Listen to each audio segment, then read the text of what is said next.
To the tribes of Israel. This is what the Lord commands. When a man makes a vow to the Lord or takes an oath to obligate himself by a pledge, he must not break his word, but must do everything he said. When a young woman still living in her father's house makes a vow to the Lord or obligates herself by a pledge, and her father hears about her vow or pledge, but says nothing to her, then all her vows and every pledge by which she obligates herself will stand. But if her father forbids her when he hears about it, none of her vows or the pledge by which she obligates herself will stand. The Lord will release her because her father has forbidden it. Has forbidden her.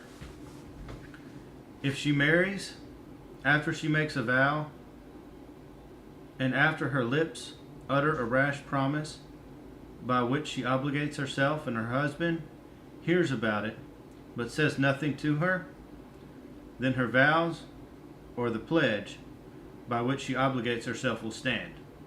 But if her husband forbids her when he hears about it, he nullifies the vow that obligates her, or the rash promise by which she obligates herself, and the Lord will release her. Any vow or obligation taken by a widow or divorced woman will be binding on her.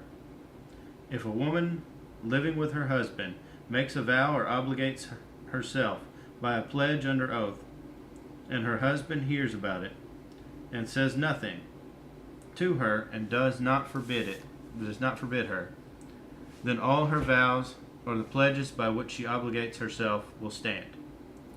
But if her husband nullifies them when he hears about them, then none of the vows or pledges that came from her lips will stand. Her husband has nullified them, and the Lord will release her. Her husband may confirm or nullify any vow she makes or any sworn pledge to deny herself. But if her husband says nothing to her about it from day to day, then he confirms all her vows or the pledges binding on her. He confirms them by saying nothing to her when he hears about them. If, however, he nullifies them sometime after he hears about them, then he is responsible for her guilt. These are the regulations the Lord gave Moses concerning relationships between a man and his wife, and between a father and his daughter, still living in his house.